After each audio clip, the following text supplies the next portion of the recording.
Assalamualaikum warahmatullahi wabarakatuh. Di sini kami dari kelompok 6 ingin mempresentasikan tentang manajemen persediaan. Oke, kita dari kelompok 6 ingin memperkenalkan diri terlebih dahulu sebelum kita masuk materi. Saya Rosa Rosdiana dan ada beberapa teman saya yaitu Dewi Sri Bahtiar, Nadia Julisa Damayanti, Fitri Hayani, dan Sherly Indasati.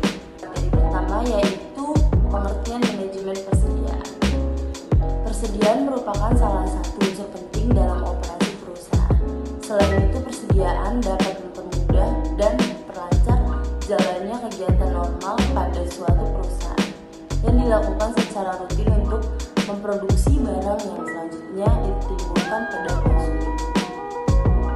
Persediaan inventory adalah bahan atau barang sumber daya organisasi yang disimpan dan akan dipergunakan untuk memenuhi tujuan tertentu, misalnya untuk proses produksi atau perakitan untuk suku cabang dari peralatan maupun dijual.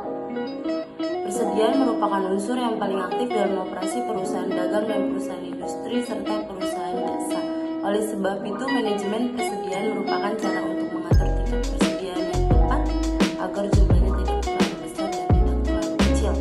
Ada beberapa alasan kenapa persediaan merupakan elemen modal kerja, yaitu 1. Jumlah persediaan yang paling besar dibanding dengan modal kerja lainnya. 2. Aktivitas yang berputar secara terus-menerus mengalami perubahan, dan yang terakhir yaitu tingkat likuiditas paling rendah. Pembahasan selanjutnya yaitu mengenai jenis-jenis persediaan. Secara garis besar, dalam perusahaan yang bergerak di dalam industri pabrik atau manufaktur, persediaan diklasifikasikan berdasarkan tahapan dan proses produksi. Oleh karena itu, jenis-jenis persediaan berdasarkan jenis dan posisi barang terdiri dari 5 persediaan. Yang pertama, persediaan bahan baku atau raw material stock, yaitu persediaan barang-barang yang berwujud seperti kayu, besi, serta komponen-komponen lainnya yang digunakan dalam proses produksi. Yang kedua, persediaan komponen-komponen rakitan atau work-case parts, yaitu persediaan barang-barang yang terdiri dari komponen-komponen yang diperoleh dari perusahaan lain, di mana secara langsung dapat dirakit menjadi suatu produk. Yang ketiga, persediaan bahan pembantu atau penolong atau supply stock, yaitu persediaan barang-barang yang diperlukan dalam proses produksi, tetapi tidak merupakan bagian atau komponen barang jadi. Yang keempat, persediaan barang setengah jadi atau work in process stock, yaitu persediaan barang-barang yang merupakan keluaran dari tiap-tiap bagian dalam proses produksi atau yang telah diolah menjadi suatu bentuk, tetapi masih perlu diproses lebih lanjut menjadi barang jadi. Yang terakhir adalah persediaan barang jadi atau finished goods stock, yaitu persediaan barang-barang yang selesai diproses atau diolah dalam pabrik tersebut dan siap untuk dijual atau dikirim. Selanjutnya, tingkat perputaran persediaan. Tingkat perputaran persediaan barang dagangan memiliki 3 rumus, yaitu yang pertama, inventory turnover, dengan cara penjualan bersih dibagi persediaan rata-rata, atau bisa juga dengan cara harga pokok penjualan dibagi persediaan rata-rata. Yang kedua, untuk mencari persediaan rata-rata, yaitu dengan cara persediaan awal ditambah persediaan akhir tahun dibagi 2. Lalu mencari hari rata-rata barang disimpan di gudang dengan cara 365 hari dibagi dengan inventory turnover. Ini adalah salah satu contoh soal tingkat perputaran persediaan. Diketahui persediaan barang per tanggal 31 Desember tahun 2009 sebesar 100 juta, persediaan barang per tanggal 31 Desember 2010 sebesar 150 juta. Dalam laporan laba rugi tahun 2009 diperoleh data penjualan sebesar 315 juta. Hitunglah berapa kali perputaran persediaan di gudang. Oke, mari kita menjawab. Untuk mencari persediaan rata-rata, kita harus menghitung persediaan pada tahun 2009 ditambah 2010. Lalu hasilnya kita bagi 2. Sehingga 100 juta pada tahun 2009 ditambah 150 juta pada tahun 2010 dibagi 2 yaitu menjadi 125 juta. Sedangkan untuk mencari perputaran persediaan menggunakan rumus penjualan bersih dibagi rata-rata persediaan yaitu 315 juta dibagi 125 juta, maka akan menghasilkan 2,52 kali.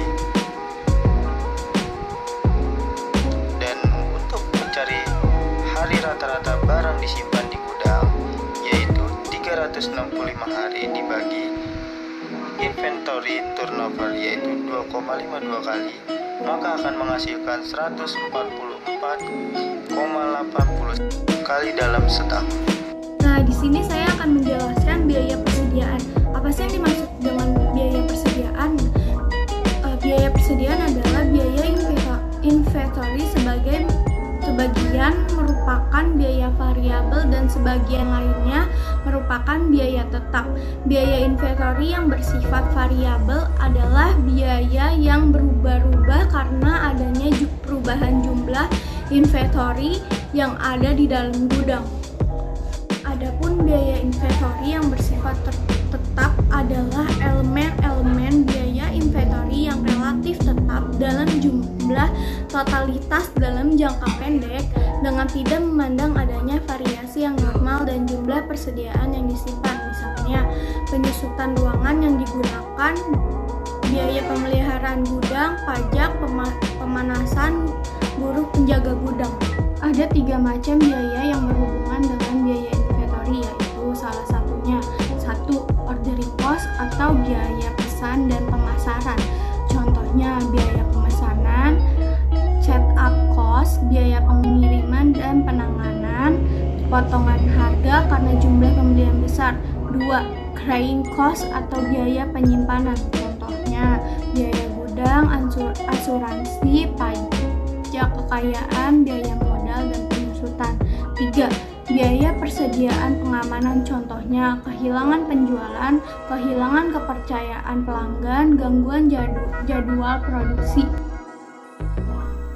Selanjutnya adalah Economical Order Quality atau EOQ, yang merupakan jumlah kuantitas barang yang dapat diperoleh dengan biaya yang minimal atau sering dikatakan sebagai jumlah pembelian yang optimal. Syarat utama dalam metode Economical Order Quality atau EOQ adalah yang pertama, harga pembelian bahan per unitnya konstan. Yang kedua, setiap saat kita membutuhkan bahan mentah selalu tersedia di pasar. Yang ketiga, jumlah produksi yang menggunakan bahan mentah tersebut stabil. Yang ini berarti kebutuhan bahan mentah tersebut relatif stabil sepanjang tahun.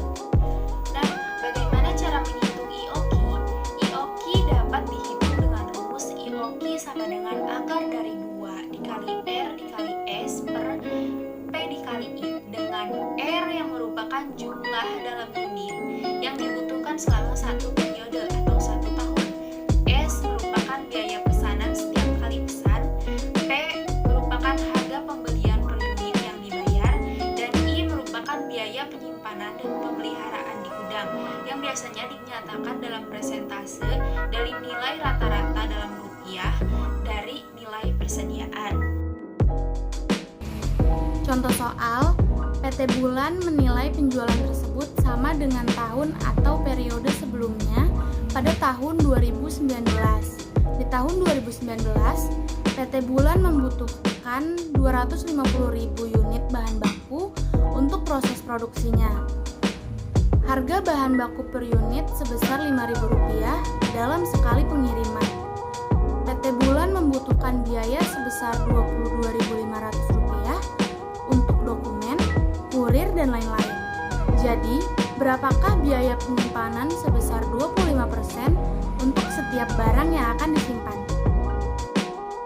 Selanjutnya yaitu reorder point. Reorder point adalah saat atau titik di mana harus diadakan pesanan lagi sedemikian rupa sehingga kedatangan atau penerimaan material yang dipesan itu adalah tepat waktu itu di mana persediaan di atas safety stock sama dengan 0. Nah, dalam menentukan reorder point, kita harus memperhatikan beberapa faktor. Yang pertama, penggunaan material selama tenggang waktu, mendapatkan barang atau procurement lead time. Yang kedua yaitu besarnya safety stock. Cara menentukan reorder point yaitu ada dua cara. Yang pertama, menentukan jumlah penggunaan selama lead time dan ditambah dengan presentasi tertentu.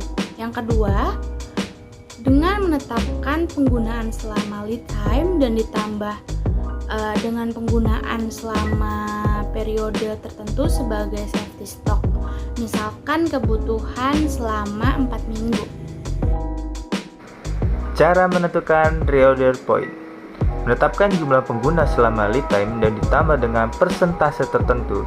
Misalnya ditetapkan bahwa safety stock sebesar 50% dari penggunaan selama lead time dan ditetapkan bahwa lead time-nya adalah 5 minggu. Sedangkan kebutuhan material setiap minggunya adalah 40 unit. Maka reorder point-nya adalah bisa dilihat dari 5 kali 40 ditambah 50% dan yang dikali 5 kali 40 hasilnya maka 200 ditambah 100 sama dengan 300 unit.